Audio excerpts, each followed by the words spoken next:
All right. Hi, Okay. Isabel. I'm Christopher Gallardo with Hollywood Handle. How are you doing today?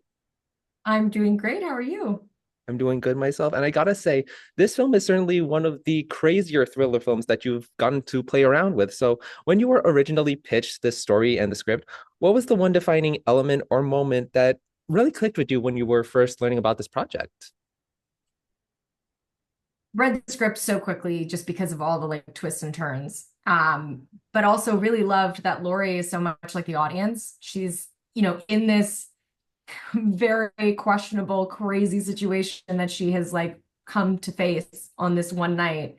She herself is kind of at a crossroads in her life and at a big question mark in her own life as well of whether or not she wants to kind of leave this world she knows behind of her family business and kind of jump headfirst into the relationship that she is building with her boyfriend, or if she's going to stay where she's at. And it's through all of this craziness that she discovers the type of woman that she is. And that to me, I thought really like connected me with this character.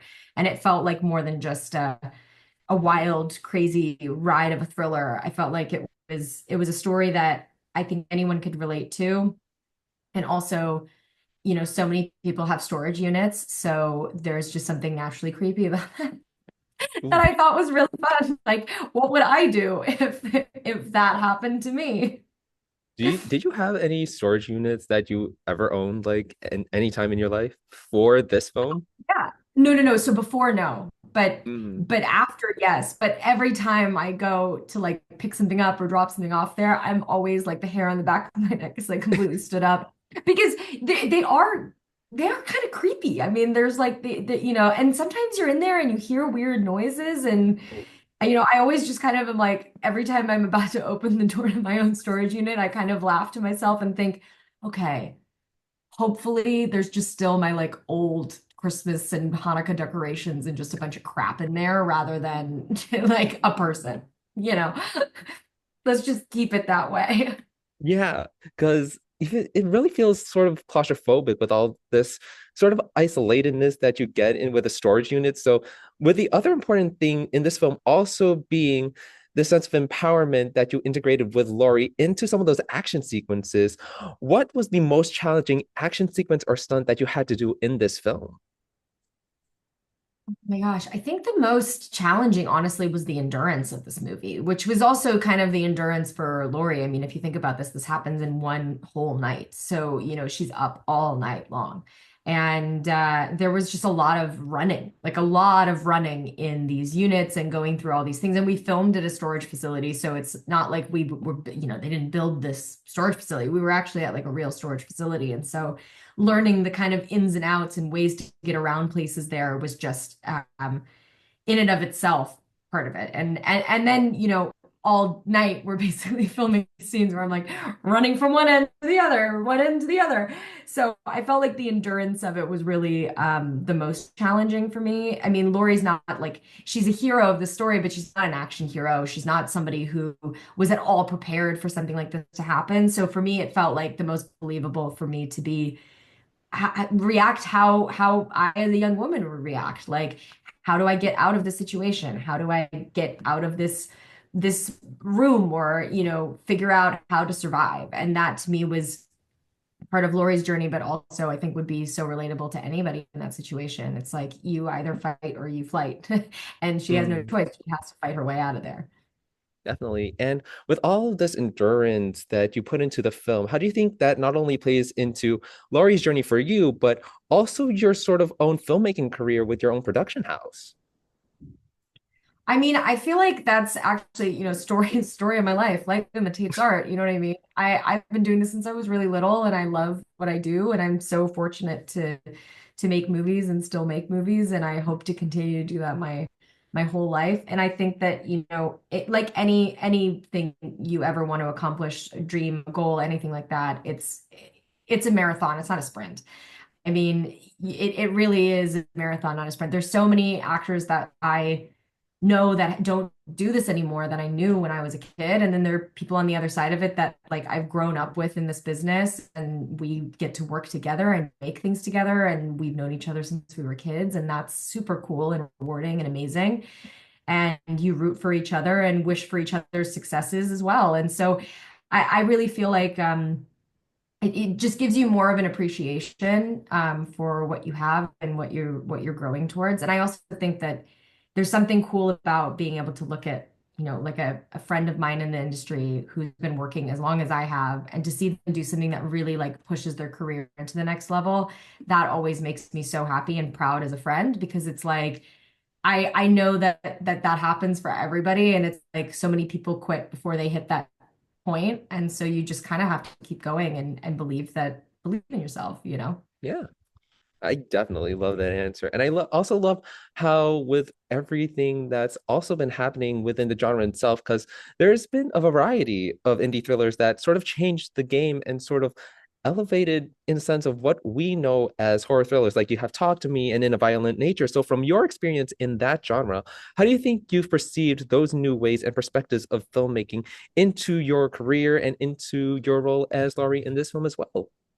Well, I think independent film has always been really an important part of this industry, but is becoming more so too, because I think the studio model is just not necessarily working every single time. I think what people want to watch is changing all the time. And I think that some of the people in charge of these big studios don't always know, like they don't have their finger on the pulse of culture today, versus I feel like in independent film, you're so much more a part of the group of people that watch these movies. And, I just went to my first horror convention and got to Oh, meet some amazing fans of like Orphan and Hunger Games and all of that. And the big thing that stood out to me is that the industry for a really long time, I think up until the last 2 years, has always kind of viewed horror and thriller genre films as like a lesser genre, as an entertainment genre, and not as a genre of art or sophistication. And I think that that's changing right now, because those are movies that people are seeing, because people like seeing those movies. And so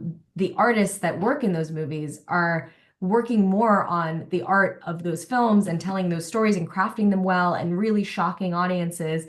And I think that the industry is just starting to take notice. And so I'm excited about the fact that I think in the next couple of years, these genre films are not just going to be viewed as a genre film. It's going to be just as important as your dramas or your biopics or any kind of movie that you see, because it takes the same amount of effort, the same amount of work to make those films. And you have artists that really love working in this genre and fans who are really loyal to it. And so for me, like, scary movies are not always my favorite to watch, but I really appreciate these genre films that take you on a ride and take you on this kind of like wild, scary journey.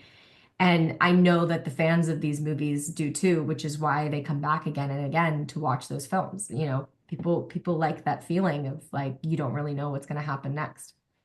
definitely. And speaking about not knowing what's going to happen next, working with Don has its perks, given how he's also worked with his own genre director in Michael Mann in the past. So collaborating with Don, has it changed the perspective you've developed involving stunts or coordinating for those moments, especially with all, like, as you said, the twists and all of the turns that the audience won't expect?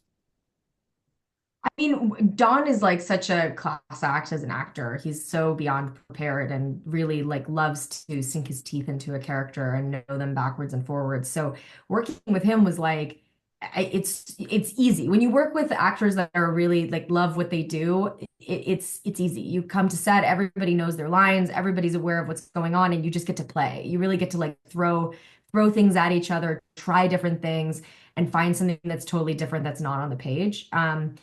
And he's worked in this industry for a really long time. He's been doing this forever, and Miami Vice is such a huge. I mean, I remember I was like, "Oh my gosh, this is so cool working with Don Johnson." Um, and I think working with him just like kind of further emphasized, he's kind of going through a career renaissance in a sense right now with all the films and choices that he's been making. And I think that, you know, any career, but especially film and television career, I think really is, like I said, it's a marathon, it's not a sprint. So, it just kind of gives me more fuel to the fire in the sense Mm, of like, there's always an opportunity, a chance to make something great every single time. definitely. And from your perspective as well, because you've also, as a producer, you've gotten Wish You Were Here, and you're also working on Street Smart. So for you, do you think you consider that sort of the renaissance of your filmmaking acting career? Oh, I mean, 100%. I mean, I think Renaissance though is a really loose term. I think I got to be way older for that. I mean, I'm still in my 20s, so I feel like in a lot of ways it's easy to say like, oh, I've been doing this for such a long time, but at the end of the day, I'm still very young and I have so much to learn. And so producing films like Wish You Were Here and, working on Orphan First Kill and working on Street Smart really for me have been kind of like a toe dip into a part of the business that I'm really excited to like jump both feet into. Working as a producer on films as an actor is very different, I think, sometimes than working on a film that you produce from the ground up yourself, than like, Margot Robbie, for example, did with Barbie. And I definitely hope to be that kind of level of creator and not just as a producer, but as a director. And so for me right now, a lot of that has just been like learning, seeing where I can grow, seeing what I can do to help, seeing how I can creatively add to the project in more than just the capacity that I bring as an actor. And I think that's as an actor, you're there for like a small portion of an entire, couple years long journey to make a film. So being able to be a part of at least some aspect of the after of filming has been such a gift in a lot of ways because you get to see how things work, what works and what doesn't, what makes sense and what doesn't. And it just has given me opportunity to. So I wouldn't necessarily call it a renaissance, but I definitely think it's like pushing into the next stage in my career and in my life because I've realized that I love storytelling as an actor, but I want to tell my own stories too. And I would like to be the one blamed for their successes or not. You know what I mean? Like I'm ready for that. I'm not as scared anymore as I think I used to be about that. I would love to see some of that empowerment and also sort of your sense of independence, also sort of infusing that into Esther because me and my friends absolutely love the Orphan films and we can't wait to see you return as Esther in the near future. So I know it's still somewhat early in development right now, but I gotta ask, is there anything that you can sort of tease about it and what you're really excited for? Really just that the script is really fantastic. I mean, it's very, very like early in the conversation of like what's going on with the film, but the script is really great and our like we have a lot of the same team coming back, which is really cool. And I think that it's hard to say that you want to go back and make a movie that like it's so funny when I did the first film, I don't think anybody, myself included, expected we would make a second. And when the second film came out and people loved it, it was like cherry on top of a cake. I mean, it was like, oh my gosh, like we did this 13 years later and people still not just showed up, but loved it and we did something cool. And so I wouldn't be game to do that in return unless I felt like the story that they have come up with was captivating enough. And I was really jaw to the floor, shocked. Mm. So, which is a good thing. I was like, what?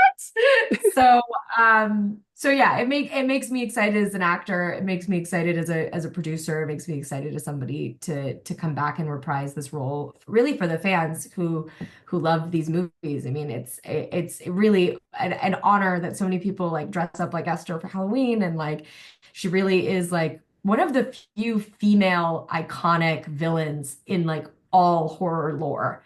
And that's pretty cool. It's a pretty cool like talisman to hold. I'm like, yeah. Definitely. I love how she's been able to stand the test of time, even with like the likes of like M3GAN. I don't know if you've seen that movie, but Yeah. that No, I mean, there was somebody made a joke was like we should do a crossover between M3GAN and Esther. That would be so funny, but also considering like that Esther was like 2009, like and we're the first kill was a prequel. I'm like, how would yeah, that work? Like she'd I be don't like, know. what is this technology? And this is I mean, crazy. they're literally going all out with like the third one now because they're making her into like some super soldier robot thing that's fighting against this other robot. So I don't know. Somehow we'll find a crossover there. But I also have one more question. Have you gotten to read Sunrise on the Reaping? Oh my gosh, I'm such a huge fan of Suzanne Collins. It's really cool to see that not only has Hunger Games been, I was such a huge fan of the book, so being a part of it for me was like so amazing. But to see how this series has like evolved and continued, and with Ballad of Songbirds and Snakes and with Sunrise on the Reaping, like I'm just excited to see it as a fan, genuinely. And then McKenna Grace is a friend of mine, and like for her to be playing Maisley, I was like, Oh, she's so perfect. That's literally it's literally so perfect casting right there. Oh, it's great. And what's cool too is when we did the first movie, I remember when they cast me, it was like 3 weeks before they released it, and I couldn't tell anybody. And all I was thinking when it was announced is, I'm like, she knew about this weeks ago. I was like, I'm sure she did, because it's one of those things where like they take a while, they want to release it, and they want to do it like in little dribbles and the whole thing.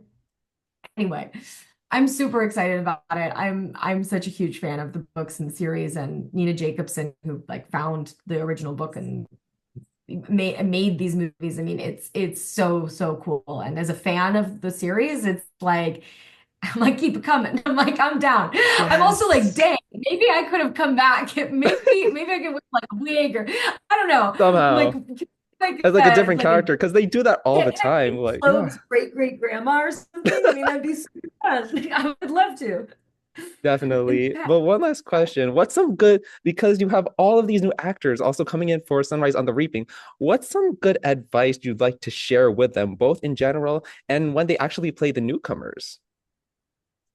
oh my gosh. I mean, I think the only advice I would have is just enjoy. I mean, if I think I have no clue what the cast and crew and everything is going to be like, because I did this again, like I said, years ago, but I enjoyed every single moment I'm working on those movies, and especially when you're such a fan of the book. And I'm sure all of the cast has read the book and loved the books as well. It becomes something so much more, so much larger to be a part of, because you're not just making a movie that you love, you're also making it for the fans who love it as well. And so there's a certain like responsibility and excitement to it, but also you get to make it your own, which is really fun. And I'm just, excited for them. I would just say enjoy the moments, soak up every single bit of it. Definitely. I'm excited for Sunrise on the Reaping, but I'm also excited for everyone else to see you in Unit 234. So I gotta say, Isabel, it's been a wonderful time talking to you today. And I Thank gotta you. say thank you so much and really hope you have a wonderful day again. Thank you so much. Thank you. Thanks. Have a good one. It was nice You chatting with too. you.